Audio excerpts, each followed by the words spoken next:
राधे राधे मित्रों, हमारे चैनल हरि कृपा में आपका बहुत बहुत स्वागत है। मित्रों, आज हम आपके समक्ष वैशाख महात्म्य का तीसरा अध्याय लेकर आए हैं। अध्याय शुरू करने से पहले मित्रों, मेरी आपसे एक रिक्वेस्ट है कि अगर आप हमारे चैनल पर पहली बार आए हैं और अभी तक आपने हमारे चैनल को सब्सक्राइब नहीं किया है तो प्लीज़ पहले हमारे चैनल को सब्सक्राइब कर लें। साथ ही साथ दिए गए बेल आइकन को भी ज़रूर दबाएं ताकि आगे जब कभी कोई नई वीडियो आए तो उसकी नोटिफिकेशन आपको सबसे पहले मिले। इसी के साथ श्री हरि के चरणों में अपना नमन करते हुए अध्याय प्रारंभ करते हैं। नारद जी बोले, हे राजन, जो मनुष्य वैशाख मास में श्रेष्ठ ब्राह्मण को तथा धूप से थके हुए ब्राह्मण को सुंदर श्रम नाशक पलंग शैया दान करके उस पर सुलाकर ठंडी ठंडी हवा करे तो संपूर्ण धर्मों के साधन से उसका शरीर निरोगी कुंदन सा हो जाता है। सब प्रकार के ताप शांत हो जाते हैं और उस मनुष्य को उस अखंड पद की प्राप्ति होती है जो योगियों को भी दुर्लभ है। उसे संसार के जन्म मरण और वृद्धावस्था के कष्ट नहीं भोगने पड़ते, क्योंकि ब्राह्मण के उस पलंग पर शयन करने के सुख के कारण उसके जीवन भर के जाने अनजाने में किए हुए पाप नष्ट हो जाते हैं। अतः मनुष्य को इसी जन्म में सब सुख भोगने को मिल जाते हैं। कुल की वृद्धि होती है तथा बड़ी आयु की प्राप्ति होती है। निरोगता, यश और धैर्य मिलता है। उस धर्मात्मा के कुल में 100 पीढ़ी तक कोई अधर्मी नहीं होता। जो वेद पाठी ब्राह्मण को तकिया देता है उसके सब पाप नष्ट हो जाते हैं। अंत में ब्रह्म पद प्राप्त होता है। इसके बिना दिए मनुष्य सुख पूर्वक निद्रा नहीं कर सकता। इसके आश्रयभूत होकर वह पृथ्वी का राज भोगता है।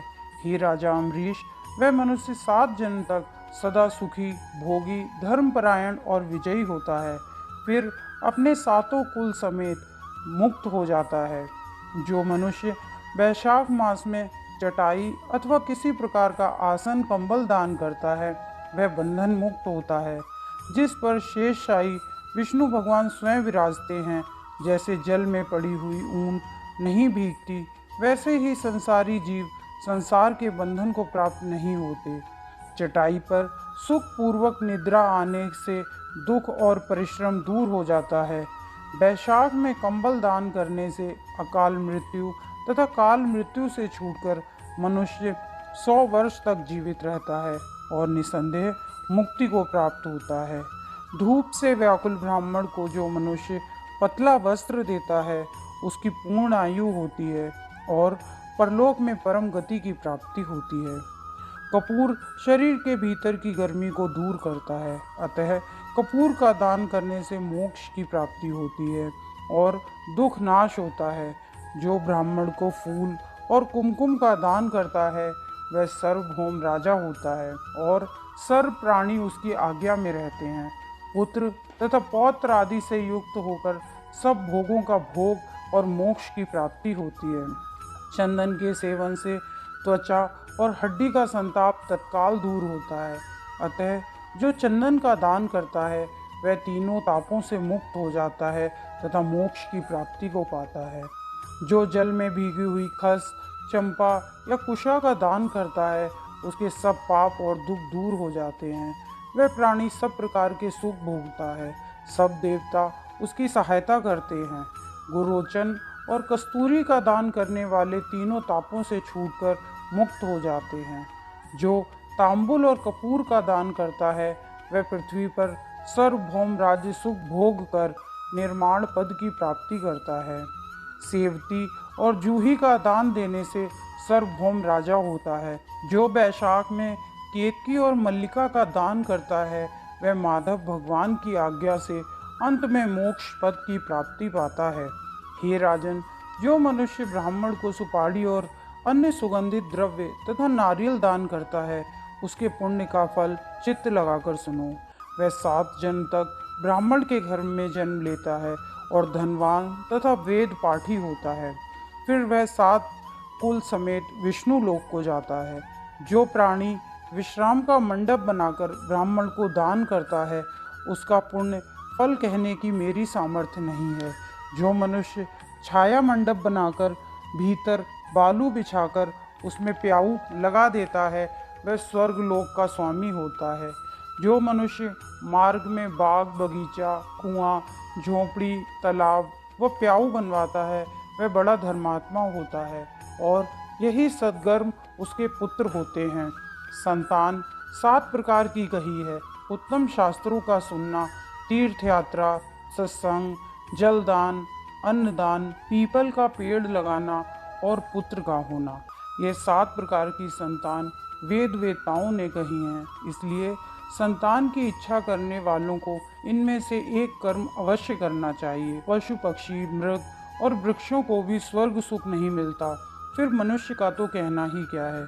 जो मनुष्य सुपारी, नागबल्ली, कपूर और अगर सहित पान का दान करता है वह निश्चय ही शारीरिक पापों से मुक्त होकर यश, धैर्य और लक्ष्मी को प्राप्त करता है। अगर रोगी व्यक्ति इस प्रकार के दान कार्य करता है तो वह रोग से मुक्त हो जाता है और अगर निरोगी व्यक्ति इस प्रकार के दान कर्म करता है तो वह मोक्ष को पाता है।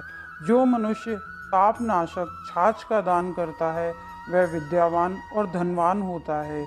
जो जाम्बीरी का रस और नमक डालकर अरुचि नाशक छाछ का दान करता है वह मोक्ष को पाता है। जो गर्मी से व्याकुल ब्राह्मण को दही की लस्सी पिलाता है उसके पुण्य का फल कहने की सामर्थ्य मुझ में नहीं है। जो मनुष्य चावल का दान करता है उसकी बड़ी आयु होती है तथा सब यज्ञों के फल को वह प्राप्त करता है। जो गौ के घी का दान करता है वह अश्वमेघ यज्ञ का फल प्राप्त कर भगवान विष्णु के मंदिर में आनंद पाता है। जो मेष की संक्रांति में ककड़ी और गुड़ का दान करता है वह सब पापों से छूट श्वेत दीप को जाता है। जो दिन के ताप की शांति के लिए ईख का दान करता है उसका अनंत पुण्य होता है।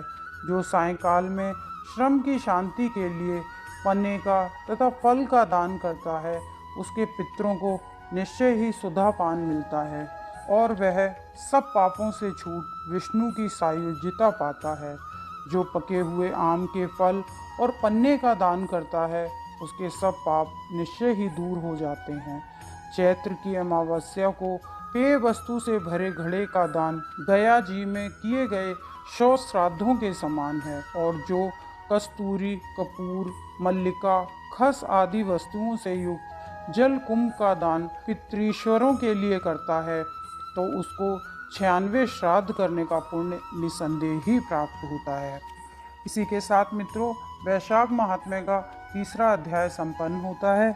अगर आपको वीडियो पसंद आती है तो हमारे चैनल को सब्सक्राइब करें, वीडियो को शेयर करें और लाइक करें। साथ ही साथ कमेंट बॉक्स में राधे राधे अवश्य लिखें। जय श्री राधे मित्रों।